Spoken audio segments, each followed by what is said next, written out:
નમસ્કાર વિદ્યાર્થી મિત્રો, હવે આપણે ધોરણ 12 ની અંદર પ્રકરણ 11 શરૂ કરીશું. અંતિમ પ્રકરણ છે. પ્રકરણનું નામ છે ભારતીય અર્થતંત્રમાં નૂતન પ્રશ્નો, કેટલાક નવા પેદા થયેલા પ્રશ્નો, એની વાત કરવાની છે યુનિટ 1 તરીકે. મિત્રો, 1991માં જે મોટા પરિવર્તન કરવામાં આવ્યા તેને આપણે આર્થિક સુધારા કહીએ છીએ, જેમાં ઉદારીકરણ, ખાનગીકરણ અને વૈશ્વિકરણનો અમલ કરીને ભારતીય અર્થતંત્રની કાયાપલટ કરવામાં આવી, જેના પરિણામે આજે ભારતીય અર્થતંત્રની ગણના વિશ્વના સૌથી ઝડપથી વિકસતા દેશોમાં આપણા અર્થતંત્રની કરવામાં આવે છે. એમાં જોઈએ તો આપણા આર્થિક વિકાસ એટલે વિકસતા અર્થતંત્રની સાથે સ્થળાંતર અને શહેરીકરણ એ પણ આપણા આર્થિક વિકાસની જ એક ભેટ છે. આંતરમાળખાકીય સુવિધાઓ પણ આર્થિક વિકાસની પૂર્વ શરત છે. આંતરમાળખાકીય સગવડો, આંતરમાળખાકીય સુવિધાઓ કોને કહેવાય?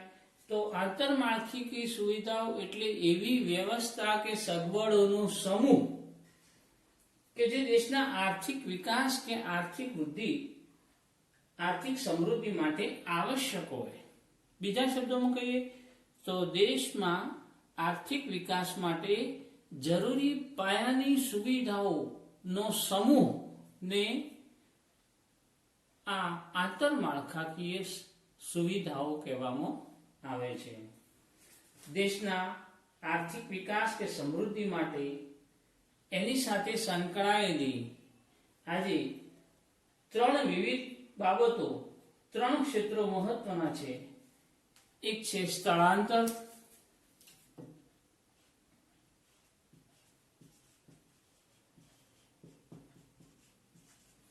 બીજું છે સ્થળાંતરને આપણે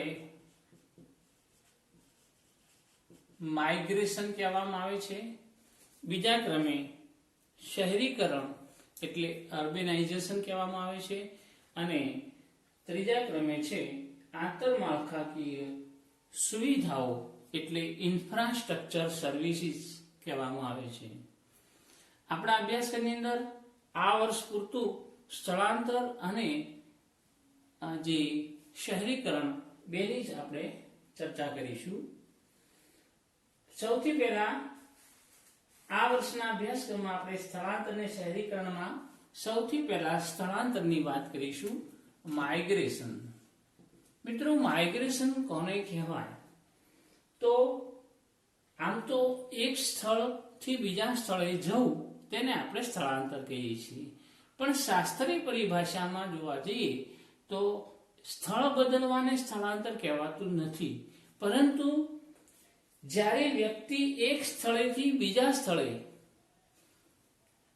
વતનથી દૂર દેશમાં કે વિદેશમાં નોકરી, વ્યવસાય, ધંધો કે વધુ સારું જીવન ધોરણ પ્રાપ્ત કરવા માટે કાયમી વસવાટ કરે તેને સ્થળાંતર કહેવામાં આવે છે. ફરી સમજી લો કે સ્થળાંતર એટલે શું? તો જ્યારે વ્યક્તિ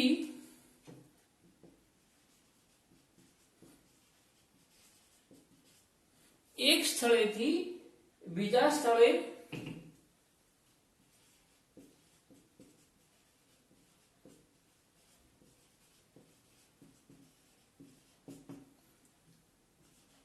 વતન થી દૂર દેશમાં કે વિદેશમાં નોકરી, ધંધો, વ્યવસાય કે વધુ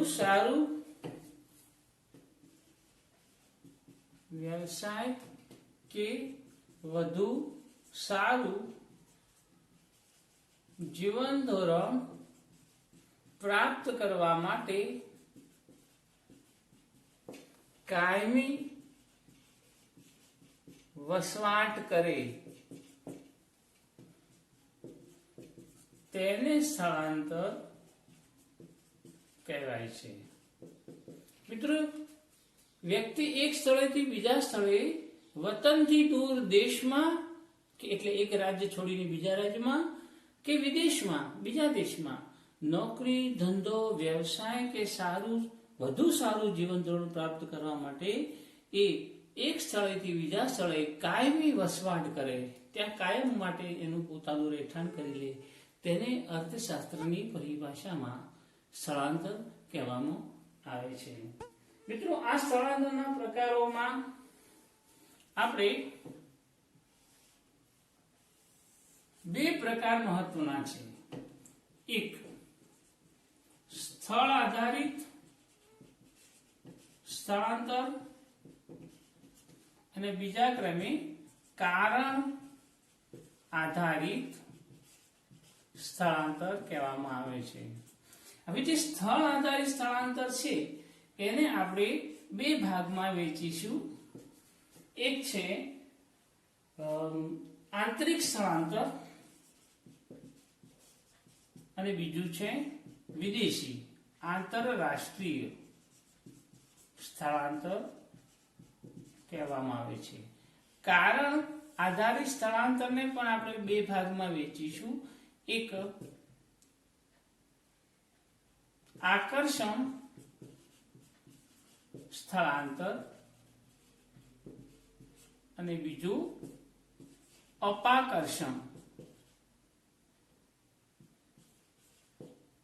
સ્થળાંતર કહેવામાં આવે છે. તો મિત્રો, આ ચારે ચાર પ્રકાર છે એ આપણે સ્થળાંતરના ભાગો છે. સ્થળની અંદર સ્થળને લગતા છે આંતરિક અને આંતરરાષ્ટ્રીય અથવા વિદેશી. કારણને લગતા છે તે એક આકર્ષાયને બીજો આકર્ષણ વગર રોજીરોટી માટે. તો આને સ્થળાંતરના ચાર પ્રકાર કહીશું. તો પહેલા સ્થળ આધારિત સ્થળાંતરની થોડી ચર્ચા કરીએ. તો મિત્રો, કોઈ પણ દેશની ભૌગોલિક સીમા સ્થળ આધારિત સ્થળાંતરને બે ભાગોમાં વહેંચે છે. એક આંતરિક સ્થળાંતર, બીજું આંતરરાષ્ટ્રીય સ્થળાંતર. આંતરિક સ્થળાંતર કોને કહેવાય? તો દેશની ભૌગોલિક સીમાની અંદર એક સ્થળેથી બીજા સ્થળે જે સ્થળાંતર થાય, એક રાજ્યમાંથી બીજા રાજ્યમાં જે સ્થળાંતર થાય તેને આંતરિક સ્થળાંતર કહેવામાં આવે છે. એ જ રીતે અન્ય રાજ્યોના લોકો ગુજરાતમાં આવે અથવા ગુજરાતમાંથી અન્ય રાજ્યો કે શહેરોમાં સ્થળાંતર કરીને શ્રમિકો, મજૂરો અથવા નોકરિયાતો જાય, તેને આંતરિક સ્થળાંતર કહેવાય છે. હવે આંતરરાષ્ટ્રીય સ્થળાંતર કોને કહેવાય? તો એક દેશમાંથી બીજા દેશમાં જે સ્થળાંતર થાય તેને આંતરરાષ્ટ્રીય અથવા વિદેશી સ્થળાંતર કહેવામાં આવે છે. દાખલા તરીકે ભારતના કોઈ પણ રાજ્યમાંથી અન્ય દેશમાં જઈને કાયમી વસવાટ કરે, બીજા દેશમાં જઈને કાયમી વસવાટ કરે, તેને આંતરરાષ્ટ્રીય સ્થળાંતર કહેવાય છે. દાખલા તરીકે ભારતના કોઈ રાજ્ય, આપણા ગુજરાત રાજ્યની વાત કરીએ તો ગુજરાતમાંથી અમેરિકા, ઇંગ્લેન્ડ, ઓસ્ટ્રેલિયા અથવા તો કોઈ ઘણા સ્થળે આપણે જતા હોય છે, એ આ સ્થળાંતર એ ખાસ કરીને આંતરરાષ્ટ્રીય સ્થળાંતર કહેવામાં આવે છે. હવે કારણ આધારિત સ્થળાંતરની વાત કરીએ. સ્થળના બે પ્રકાર છે. તો કારણ આધારિત સ્થળાંતર પણ બે પ્રકારના છે. એક આકર્ષણ સ્થળાંતર. મિત્રો, જ્યારે વ્યક્તિ કોઈ પણ કારણસર શહેરી જીવનશૈલી કે એની સગવડો ભબકાથી આકર્ષાઈને પોતાના વતનથી દૂર જઈ કાયમી વસવાટ કરે, તેને આકર્ષણ સ્થળાંતર કહેવાય છે.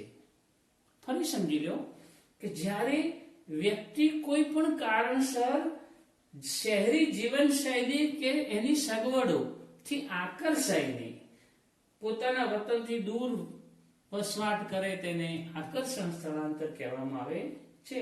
દાખલા તરીકે ગામડામાંથી શહેરોમાં જે સ્થળાંતર થાય તેને આકર્ષણ સ્થળાંતર છે. કારણ કે ગામડા કરતા શહેરોમાં ઉચ્ચ જીવનશૈલી હોય, આધુનિક વાહન વ્યવહારની સગવડો હોય, સંદેશા વ્યવહારની સગવડો હોય, શિક્ષણ, સ્વાસ્થ્ય, આરોગ્ય અથવા આ તમામ સગવડો, સુવિધાઓ અને નોકરીની વિશાળ તકો તેમજ ધંધા કે રોજગાર જે વ્યવસાયની તકો આકર્ષાઈને ગામડા છોડીને શહેરોમાં જતા હોય છે.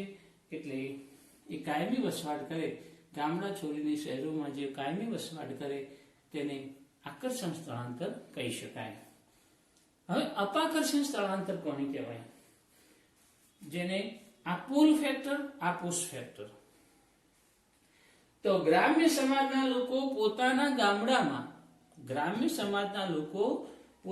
ગામડામાં ધંધો, વ્યવસાય કે નોકરીની પૂરતી તકો બિચારોને નથી હોતી. એટલે આર્થિક પ્રવૃત્તિ માટે બીજા વિકલ્પો એમને ન હોવાથી અથવા અપૂરતા હોવાથી, શિક્ષણની અપૂરતી એમની તકો એમને હોય ત્યારે ફરજિયાતપણે એમને મને શહેરો તરફ ધકેલાય છે. એમને સગવડો પ્રાપ્ત કરવા માટે, રોજીરોટી પ્રાપ્ત કરવા માટે, જીવન ધોરણ સુધારવા માટે એ કમને ઈચ્છા ન હોય છતાં પણ એ શહેરો તરફ સ્થળાંતર કરે છે. તો એ અપાકર્ષણ સ્થળાંતર કહેવામાં આવે છે. મિત્રો, ગ્રામજનોનો આર્થિક રીતે સાધન સંપન્ન વર્ગ છે, સુખી વર્ગ જેને કહી શકાય, જમીનદાર વર્ગ છે, એ સાધન સંપન્ન વર્ગ શહેરી જીવનના વિવિધ આકર્ષાઈને સ્વેચ્છાએ સ્થળાંતર સ્વીકારે છે. જ્યારે કેટલીક જગ્યાએ ગામડાના જે લોકો છે એ અપાકર્ષણ સ્થળાંતરમાં સારા જે ગ્રામ સમાજનો આર્થિક રીતે નબળો વર્ગ જે છે એક સુખી સંપન્ન વર્ગ સ્થળાંતર કરે છે. બીજો ગ્રામ સમાજનો નબળો વર્ગ છે એ બિચારો સારા જીવન ધોરણના વિકલ્પની ગેરહાજરીથી જીવન ધોરણ જીવવા માટે એ સ્થળાંતર કરી જાય છે. તો આ સ્થળાંતર બે પ્રકારના થતા હોય છે. તો મિત્રો, અહીંયા આપણે સ્થળાંતર અને તેના પ્રકારોની વાત કરી. હવે આગળ આપણે સ્થળાંતરના કારણોની વાત કરીશું. અસ્તુ.